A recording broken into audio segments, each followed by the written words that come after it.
Hello जय हिंद दोस्तों, मैं शुभम आपका स्वागत करता हूं आपके अपने इस यूट्यूब चैनल शुभम क्लासेस में। आज की जो हमारी क्लास है वो मैथ्स यानी कि गणित की होने वाली है और आज की क्लास में हम मैथ्स के top 15 very very important question discuss करने वाले हैं। सभी टॉपिक से आपके मिक्स क्वेश्चन रहने वाले हैं, तो मैं उम्मीद करूंगा सभी अपना टेस्ट बिल्कुल कंप्लीट लगाएंगे। सभी को अपना कॉपी पेन साथ में लेकर बैठना है। चलिए अपनी क्लास स्टार्ट करते हैं।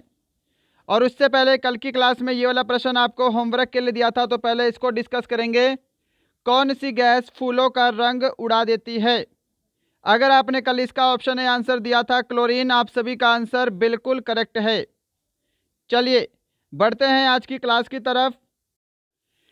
तो देखिएगा, प्रश्नों की संख्या टोटल 15 है और मैं आपको टारगेट दे रहा हूं 12 प्लस क्वेश्चन राइट करने का। सभी को टेस्ट बिल्कुल कंप्लीट लगाना है। पहला प्रश्न आपके सामने स्क्रीन पर है, जल्दी से इस प्रश्न का आंसर करिए। पहला प्रश्न है कि 11 संख्याओं का माध्य 44 है। यदि पहली 6 संख्याओं का माध्य 39 और अंतिम 6 संख्याओं का माध्य 48 हो तो छठी संख्या क्या होगी? ऐसे प्रश्नों को कैसे करेंगे? देखिए यहाँ पे जो माध्य है इसको हम एवरेज लेकर चलेंगे। क्लियर है? माध्य का मतलब एवरेज ही होता है। अब इसको करने के लिए आपको क्या करना है, इस 11 को देखिए 11 संख्याओं का माध्य 44 दे रखा है। यदि मैं 11 को 44 से मल्टीप्लाई कर दूं तो 11 संख्याओं का टोटल आपके सामने आ जाएगा कितना? 484। क्लियर है? बोला है पहली 6 संख्याओं का माध्य 39 है। यदि मैं पहली 6 संख्याओं को 39 से गुणा कर दूं तो पहली 6 संख्याओं का टोटल कितना होगा? 234 होगा। और अंतिम 6 संख्याओं का माध्य कितना दे रखा है? 48 दे रखा है। यदि मैं अंतिम 6 संख्याओं को 48 से गुणा कर दूं तो अंतिम 6 संख्याओं का टोटल कितना होगा? 288 होगा। राइट है? अब देखिए आगे। अब यहाँ पे हम कैसे करेंगे कि इनको हम टोटल करके इस 484 में से माइनस करेंगे तो हमारी छठी संख्या आ जाएगी। देखिए ये पहली 6 संख्याओं का टोटल है और ये अंतिम 6 संख्याओं का टोटल है। इसमें जो छठी संख्या है वो 2 बार रिपीट हो रही है, इसलिए हम इन 11 संख्याओं के टोटल में से इन 12 संख्याओं का टोटल माइनस करेंगे, छठी संख्या आपके सामने आ जाएगी। तो इसको जोड़ते हैं, 8 और 4 कितने होते हैं? 12, 12 का 2 हासिल 1, 9 और 3 12 का 2 हासिल 1, यहाँ पे 522 क्या हो गया? इन सभी का टोटल हो गया 12 संख्याओं का। छठी संख्या निकालने के लिए इस 522 में से हम इस 484 को माइनस कर देंगे तो हमारी छठी संख्या आ जाएगी। 12 में से 4 गए 8, यहाँ पे 11 में से 8 गए, 11 में से 8 माइनस करेंगे तो यहाँ पे 3 बचेगा आपका, और यहाँ पे 38। ऑप्शन सी आपका बिल्कुल करेक्ट आंसर है। क्या सभी ने ऑप्शन सी को आंसर दिया है? चलिए प्रश्नों को सोल्व करने की थोड़ी सी रफ्तार बढ़ाते हैं और थोड़ा सा स्पीड में प्रश्नों को सोल्व करते हैं। क्वेश्चन नंबर सेकंड देखिएगा। क्वेश्चन नंबर सेकंड आपके सामने है कि एक शंकु की त्रिज्या 7 सेंटीमीटर और तिर्यक ऊंचाई 25 सेंटीमीटर है। इसका वक्र पृष्ठ क्षेत्रफल ज्ञात करें। आंसर करिए जल्दी से। देखिएगा, किसी भी शंकु के वक्र पृष्ठ का क्षेत्रफल निकालने का फॉर्मूला होता है पाई आर एल। ये आर क्या है? आपकी त्रिज्या है, और ये जो एल होता है इसको हम तिर्यक ऊंचाई बोलते हैं। तो डायरेक्ट आपको वैल्यू पुट करनी है। पाई की वैल्यू होती है 22/7, आर हमको 7 दे रखा है, और एल की वैल्यू हमको कितनी दे रखी है? 25 दे रखी है। इतना क्लियर है? ये 7 से आपका 7 भाग हो जाएगा और 22 को आपको 25 से मल्टीप्लाई करना है। जब आप 22 को 25 से मल्टीप्लाई करेंगे तो यहाँ पे आपका 550 वर्ग centimetre, option A correct answer होगा। क्या सभी ने ऑप्शन ए को आंसर दिया है? और ध्यान रखिएगा, कोई भी विद्यार्थी कैलकुलेटर यूज़ नहीं करेगा। आप सभी मैथ के प्रश्नों में कैलकुलेटर का इस्तेमाल करते हैं, आपको बिना कैलकुलेटर के फास्ट होना पड़ेगा। ठीक है, एग्जाम में आपको कैलकुलेटर नहीं मिलेगा, इसीलिए अपने जो आपकी हैंड प्रैक्टिस है उसको और फास्ट करिए। चलिए क्वेश्चन नंबर थर्ड आपके सामने स्क्रीन पर है, इसका आंसर करिए। क्वेश्चन नंबर थर्ड थोड़ा सा लेंथी है, इसलिए हम हिंदी मीडियम में सॉल्व करेंगे। अगर आप इंग्लिश मीडियम वाले विद्यार्थी हैं तो इंग्लिश में क्वेश्चन को पढ़िएगा। क्वेश्चन बोल रहा है कि यदि रामू रोहित और श्याम मिलकर एक कार्य को 8 दिन में पूरा करते हैं। रामू अकेला किसी कार्य को 16 दिन में और रोहित अकेला उसे 24 दिन में पूरा करता है, तो श्याम अकेला इस कार्य को कितने दिन में पूरा कर सकता है? करिए जी सॉल्यूशन इसका। देखिए, ये मैं लिख देता हूँ आर से रामू, ठीक है, ये आर ओ से रोहित और एस से श्याम, ये तीनों मिलकर किसी कार्य को करते हैं 8 दिन में। क्लियर है? बोला है कि रामू अकेला उस कार्य को करता है 16 दिन में और रोहित अकेला उस कार्य को करता है 24 दिन में। हमको बताना है श्याम अकेला इसे कितने दिन में करेगा। अब सबसे पहले आपको वर्क पता होना चाहिए कि टोटल वर्क कितना है। इनका हमको क्या लेना पड़ेगा? एलसीएम लेना पड़ेगा। इनका एलसीएम आएगा आपका 48 और 48 क्या है? टोटल यूनिट ऑफ वर्क है। अब आगे देखिए, 8 छिक 48, 16 तिया 48 और 24 दूनी 48। हमको पूछा है श्याम अकेला उसे कितने दिन में करेगा। तो शाम की आपको कार्य करने की क्षमता निकालनी पड़ेगी एक दिन की। तो देखिए, तीनों की जो कार्य करने की क्षमता है वो कितनी है? 6 है। राम और रोहित की कितनी है? 3 और 2 है। तो राम और रोहित को अगर हम मिलाएंगे तो टोटल कितना हो रहा है? 5 हो रहा है। ठीक है, यहाँ पर समझिए कि इन तीनों की टोटल कार्य करने की क्षमता 6 है, जिसमें से राम और रोहित की कार्य करने की क्षमता 5 है। तो इसमें से अगर हम माइनस करेंगे तो 1 बचेगा और ये 1 क्या है? श्याम के कार्य करने की क्षमता है। क्लियर है? तो आपको बोला है श्याम अकेला उसे कितने दिन में करेगा। टोटल काम आपका 48 यूनिट है, श्याम की कार्य करने की क्षमता 1 है, तो श्याम उस कार्य को 48 डेज में करेगा। ऑप्शन आपका डी करेक्ट आंसर है। आंसर करिए, क्या सभी ने सही आंसर दिया है? चलिए क्वेश्चन नंबर 4 की तरफ चलते हैं। आपका कंप्लीट टेस्ट लगेगा मैथ का। मैथ के आपके एग्जाम में पूरे 15 प्रश्न पूछे जाते हैं और पूरे 15 प्रश्नों का सेक्शन सी का आपका टेस्ट लग रहा है। बहुत सारे प्रश्न आपको नए भी देखने को मिलेंगे, स्टेटमेंट चेंज भी देखने को मिलेगी। क्वेश्चन नंबर 4 का आंसर दीजिएगा कि संख्या आपको दे रखी है, इसमें 8 और 4 के स्थानीय मानों का अंतर ज्ञात करें। सिंपल प्रश्न है जी। देखिए, 8 का स्थानीय मान क्या होगा? यहाँ पे 8 आ रहा है और 8 के बाद जितने भी डिजिट बचते हैं उतने हम 0 लगा देते हैं, तो ये आपका 8 का स्थानीय मान बन गया। परफेक्ट। 4 का स्थानीय मान क्या होगा?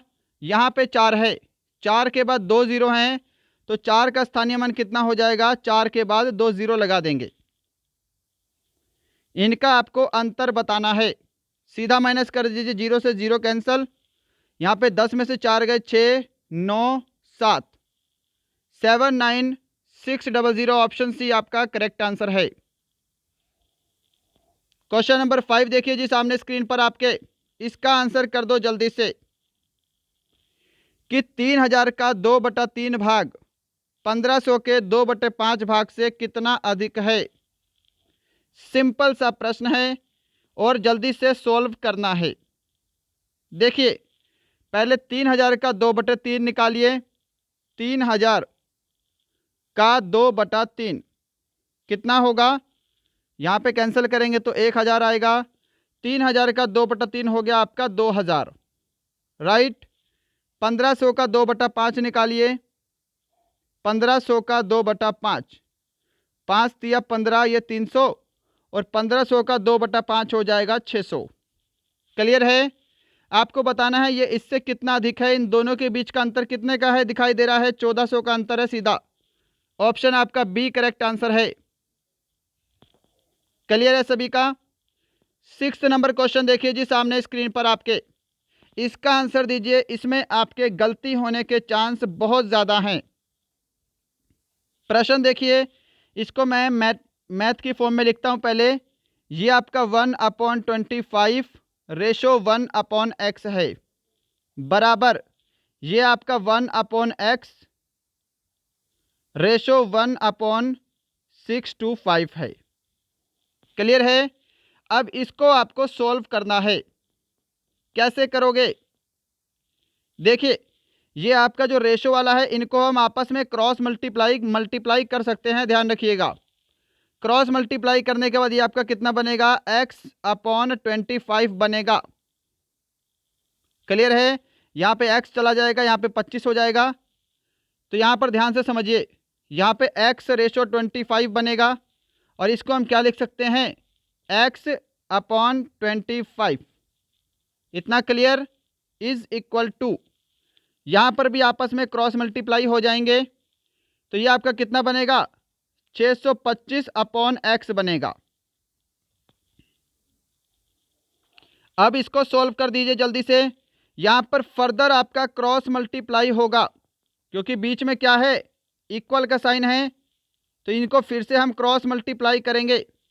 क्रॉस मल्टीप्लाई करने के बाद ये आपका एक्स स्क्वायर बनेगा, इज इक्वल टू 625 गुणा 25। अब आगे आसान है, x की वैल्यू आपको निकालनी है। x की वैल्यू कितनी बनेगी, 625 का अंडर रूट निकालना है, क्योंकि यहाँ पे स्क्वायर है। 625 का अंडर रूट 25 होगा, गुणा 25 का अंडर रूट निकाल लीजिए, कितना होगा, 5 होगा। तो यहाँ से आपकी x की वैल्यू कितनी बनेगी, 125 बनेगी। ऑप्शन आपका बी बिल्कुल करेक्ट आंसर है। क्या सभी ने ऑप्शन बी को आंसर दिया है? अगर आप किसको किसी और मेथड से भी करना चाहते हैं तो कर सकते हैं। मैं उम्मीद करूंगा सभी को समझ में आया होगा। 7 नंबर क्वेश्चन देख लीजिए एक बार आपके सामने स्क्रीन पर। 20,000 की राशि पर 8% वार्षिक ब्याज की दर से 2 वर्ष का चक्रवृद्धि ब्याज ज्ञात करें। अगर आपने मेरा चक्रवृद्धि ब्याज वाला वीडियो स्पेशल देखा है तो मैंने उसमें बताया है, अगर आपको 2 वर्ष का चक्रवृद्धि ब्याज निकालने को बोले तो हम 2 और 1 वाली ट्रिक यूज़ करेंगे। कौन सी ट्रिक यूज़ करेंगे, 2 और 1 वाली। अगर 3 वर्ष का बोलेगा तो आपको यूज़ करना है 3 3 1। अब देखिए, इसको हम अप्लाई करना सिखाते हैं, कैसे करेंगे आप लोग। धनराशि कितनी दे रखी है आपको, 20,000 दे रखी है। पहले इस 20,000 का 8% निकालिए, कितना होगा, 20,000 8/100, तो इसका 8% होगा आपका 1600। 1600 आपको क्या करना है, इस 2 के नीचे लिखना है। फिर ये जो 1600 है, इसे 1600 का आपको फिर से 8% निकालना है।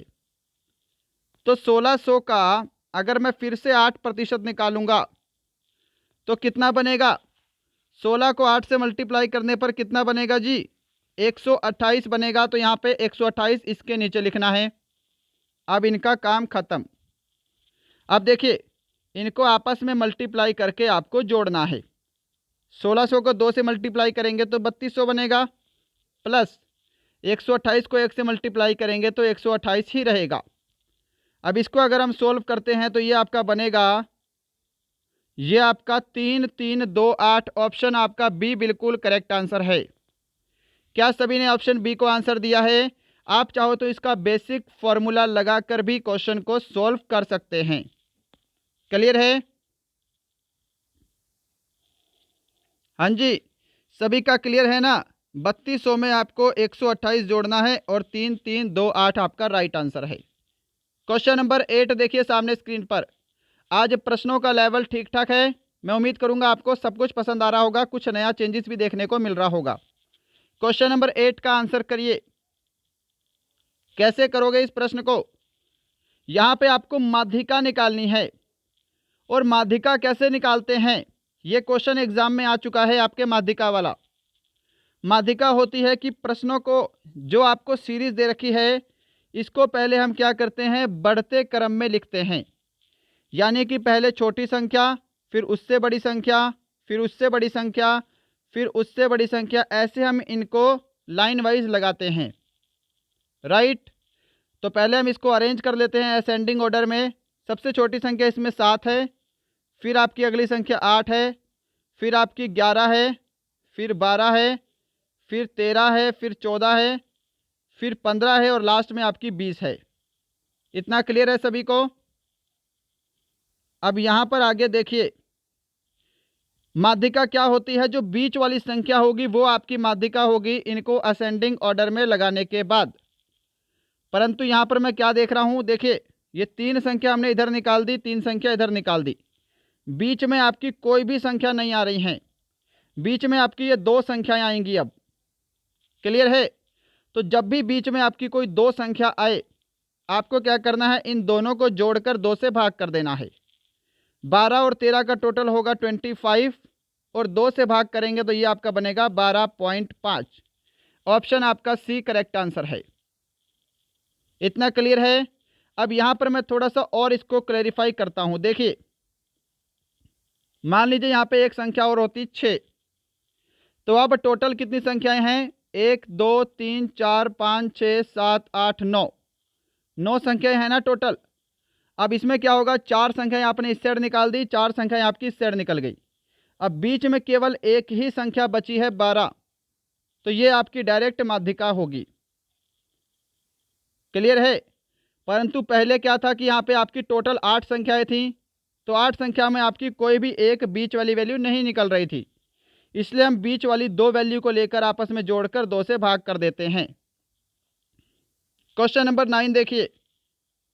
क्वेश्चन नंबर 9 आपके सामने स्क्रीन पर है। इस क्वेश्चन की स्टेटमेंट थोड़ी सी लंबी है। अगर आप इंग्लिश मीडियम वाले हैं तो इंग्लिश में रीड करिए, हम इसको हिंदी में सॉल्व करते हैं। कि दिल्ली स्टेशन का रेलवे प्लेटफार्म 238 मीटर लंबा है, 162 मीटर लंबी और 120 किलोमीटर प्रति घंटे की चाल से चल रही एक एक्सप्रेस रेलगाड़ी इसे कितने सेकंड में पार कर लेगी। आपको बताना है टाइम, और टाइम का फॉर्मूला होता है डिस्टेंस अपॉन स्पीड। क्लियर। अब देखिए, जब भी कोई ट्रेन किसी प्लेटफार्म को पार करती है तो ट्रेन की लंबाई के साथ प्लेटफार्म की लंबाई भी जुड़ती है। यहाँ पर 238 मीटर ट्रेन की प्लेटफार्म की लंबाई है और 162 मीटर आपकी ट्रेन की लंबाई है। इन दोनों का टोटल करेंगे तो आपकी टोटल दूरी आएगी। तो 8 और 2 10 का 0 हांसिल 1, 6 और 1 7 और 3 10 का 0 हांसिल 1। यहाँ पे आपकी 400 जो है ये आपकी टोटल डिस्टेंस है। तो अब फॉर्मूला पुट करिए।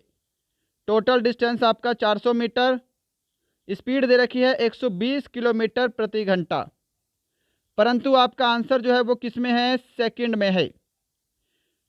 तो इस किलोमीटर प्रति घंटे को मीटर प्रति सेकंड में बदलने के लिए हम क्या करते हैं, 5/18 से मल्टीप्लाई करते हैं। तो ये 18 नीचे न रहकर 18 कहाँ चला जाएगा, आपका ऊपर चला जाएगा। इतना सभी को समझ में आया होगा। अब इसको कैंसल आउट करिए और आपका आंसर आपके सामने स्क्रीन पर है। देखिए, 6 तिया 18, यहाँ पे 6 दूनी 12 20 आ गया, 0 से 0 कट गई, 5 दूनी 10 और 10 चौके 40, 4 तिया 12 12 सेकंड आपका करेक्ट आंसर है। ऑप्शन डी आपका बिल्कुल राइट आंसर है जी। क्या सभी ने ऑप्शन डी को आंसर दिया है? चलिए बढ़ते हैं नेक्स्ट क्वेश्चन की तरफ। क्वेश्चन नंबर आपके सामने है 10 स्क्रीन पर, इसका आंसर करिए। इसका आंसर जल्दी से दे दो जी। देखिएगा, ये √484 कंप्लीट है, ये भी कंप्लीट जा रहा है। ठीक है, अब इस क्वेश्चन को सॉल्व करिए। अगर इस क्वेश्चन को आप बेसिक से करने लग गए तो क्वेश्चन आपका बहुत लेंथी बनेगा। हमेशा आपको पता होना चाहिए कि आपको कौन सा क्वेश्चन बेसिक से सॉल्व करना है, किस क्वेश्चन में आपको ट्रिक लगानी है, या फिर कौन सा क्वेश्चन आपको ऑप्शन से सॉल्व करना है जो आपके लिए ज़्यादा इजी रहेगा। तो ये वो क्वेश्चन है जिसको आपको ऑप्शन से सॉल्व करना है। आपको ऑप्शन उठा उठा के रखने हैं, जो ऑप्शन परफेक्ट बनेगा वो आपका राइट आंसर है। देखिए यहाँ पे ऑप्शन बी आपका परफेक्ट बनेगा, 25। पहले हम इसको सॉल्व करेंगे। तो देखिए 25 को अगर हम √25 है यहाँ पे, क्वेश्चन में यहाँ पे टाइप करता हूँ। देखिए ये आपका 484, यहाँ पे फिर से रूट है, ये 25 डिवाइड बाई x बराबर 22 आना चाहिए। ये आपका प्रश्न है। अगर मैं x की वैल्यू 25 लगा दूं तो यहाँ पे क्या बनेगा, x की जगह 25 आ जाएगा, और 25 को 25 से भाग करेंगे तो कितना बनेगा, √1 बनेगा। √1 की वैल्यू क्या होती है, 1 होती है। तो यहाँ पर आ जाइए। अब ये तो आपका पूरा कट के क्या बन गया, 1 बन गया। अब √484 है, इसकी वैल्यू कितनी होती है, 22 होती है। तो ये पूरा सेटिस्फाई कर रहा है, राइट। तो ऑप्शन बी अगर हम x की वैल्यू 25 रखेंगे तो ये बिल्कुल सेटिस्फाई करेगा। x की वैल्यू कितनी है, 25 है। ऑप्शन बी करेक्ट आंसर है। क्वेश्चन नंबर 11 देखिए सामने स्क्रीन पर, इसका आंसर करिए। एलसीएम निकालना है जी आपको। क्वेश्चन है 4/5, 3/8 एंड 9/8 का आपको क्या निकालना है? एलसीएम निकालना है। तो जब भी आपको फ्रैक्शन में एलसीएम दिया हो तो ऊपर वाली संख्या का हम एलसीएम निकालते हैं और जो नीचे वाली संख्या है इनका हम एचसीएफ निकालते हैं। राइट है। अब यहां पर सोल्व करते हैं इसको फटाफट से। देखिए ध्यान से, 4 और 3 कितने होते हैं? 12 होते हैं। ठीक है, ऊपर वाले का एलसीएम निकाल लो डायरेक्ट। एलसीएम तो बच्चों का खेल है इसलिए मैं आपको सिखाऊंगा नहीं। ऊपर का एलसीएम आएगा 36, नीचे हमको एचसीएफ निकालना है। एचसीएफ आएगा आपका 1। तो यहाँ पे आपका 36 करेक्ट आंसर रहेगा, ऑप्शन सी। क्या सभी ने ऑप्शन सी को आंसर दिया है? क्वेश्चन नंबर 12 देखिएगा सामने स्क्रीन पर आपके, इसका आंसर जल्दी से दे दो जी फटाफट से। प्रश्न पूछा है आपसे कि 25,000 रुपये की राशि एक निश्चित साधारण ब्याज की दर पर 4 वर्ष में 31,500 रुपये हो जाती है। ब्याज की दर ज्ञात करें। देखिए दर यानी कि रेट ऑफ इंटरेस्ट, और आंसर मेरे से पहले देते रहिएगा फटाफट से जल्दी बिना कैलकुलेटर के आपको बताना है कि आपका राइट आंसर क्या है। कैलकुलेशन आपकी फास्ट होनी चाहिए। और दूसरी चीज़, सभी को स्कोर ईमानदारी से कमेंट करना है कि इन 15 प्रश्नों में आपका स्कोर कितना हुआ है। आपको आज का टेस्ट कैसा लग रहा है? आज की क्लास आपको कैसी लग रही है? रेट ऑफ इंटरेस्ट का फॉर्मूला होता है सिंपल इंटरेस्ट इंटू 100, नीचे आपका प्रिंसिपल इंटू टाइम। तो देखिए 25,000 की राशि है 31,500 की हो जाती है। इंटरेस्ट कितना लगा है? सिंपल इंटरेस्ट, इनके बीच का अंतर 650। क्लियर? गुणा 100, 650 आपका साधारण ब्याज है, गुणा 100 प्रिंसिपल आपका 25,000 रुपये है, और टाइम आपको दिया है 4 वर्ष। क्लियर है? अब कैंसल आउट करिए फटाफट से, आपका आंसर आपके सामने है। देखिए यहाँ पर ये नीचे की 3 जीरो से ऊपर की 3 जीरो कैंसिल हो गई है ना? कुछ मिस्टेक तो नहीं हो रहा यहाँ पे? सॉरी, यहाँ पे आपका होगा 6500। ठीक है, 6500 है जी ये। ठीक है 6500 आपका बनेगा। ऊपर ध्यान रखिएगा, इसको एक बार मिटाते हैं। यहाँ पे 6500 है। क्लियर है? 25,000 में 31,500 होगा तो 6500 आपका बचेगा, जो कि साधारण ब्याज है। अब ये देखिए 3 जीरो से आपकी ऊपर की 3 जीरो कैंसल। क्लियर है? आगे सोल्व करिए। आगे मैं करता हूँ 25 से सोल्व। यहाँ पे इसको मैं 5 से करता हूँ। ठीक है, 25 पंजे 25, और यहाँ पर देखिए यहाँ पे ऊपर आएगा आपका 130।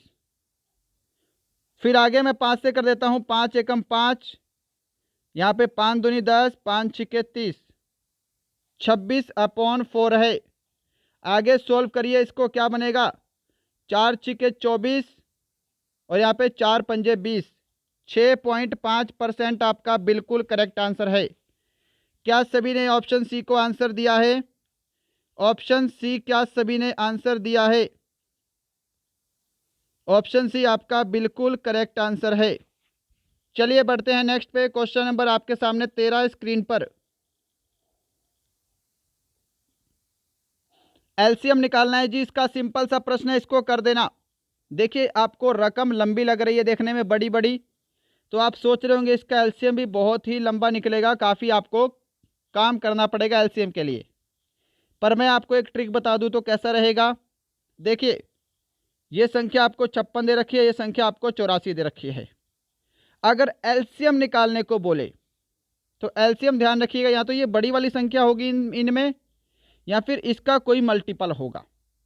ठीक है, वो संख्या आपको बतानी है जो इन दोनों से भाग हो जाए। तो आपको हमेशा क्या करना है, जो बड़ी वाली संख्या है इसको आप एक बार डबल करके देख लो। अगर डबल करने पे कोई संख्या आ रही है जो इन दोनों से भाग हो रही है तो वो आपका एलसीएम होगा।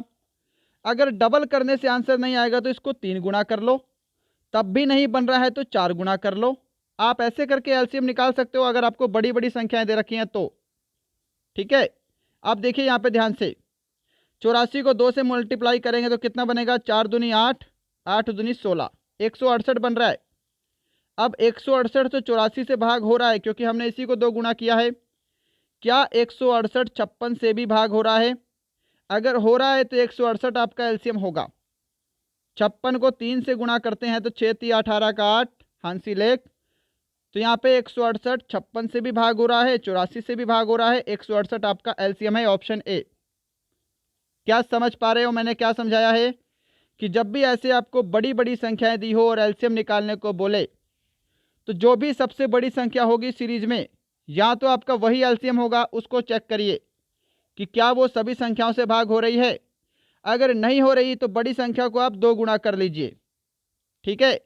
उसके बाद चेक करिए क्या भाग हो रहा है। अगर भाग हो रहा है तो आपका एलसीएम है, नहीं हो रहा तो इसको 3 से मल्टीप्लाई कर दीजिए 84 को, जो भी बड़ी संख्या होगी। आपको ऐसे चेक करते जाना है। 14 नंबर क्वेश्चन देखिए, आज का सेकंड लास्ट क्वेश्चन है। क्वेश्चन की स्टेटमेंट थोड़ी सी लंबी है, खैर इसको एडजस्ट कर लेते हैं क्वेश्चन को। चलिएगा 14 नंबर क्वेश्चन का आंसर दीजिए कि यदि एक कमरे की लंबाई, चौड़ाई और ऊंचाई क्रमशः 20 मीटर, 25 मीटर और 35 मीटर है तो कमरे की चारों दीवारों का कुल क्षेत्रफल ज्ञात करें। कमरे की 4 दीवारों के क्षेत्रफल का फॉर्मूला क्या होता है? 2 इंटू एल प्लस बी गुणा एच, राइट। फॉर्मूला पता होना चाहिए, क्वेश्चन तो 2 सेकंड का है। देखिए 2, एल कितना है 20, बी कितना है 25 और हाइट दे रखी है 35 मीटर।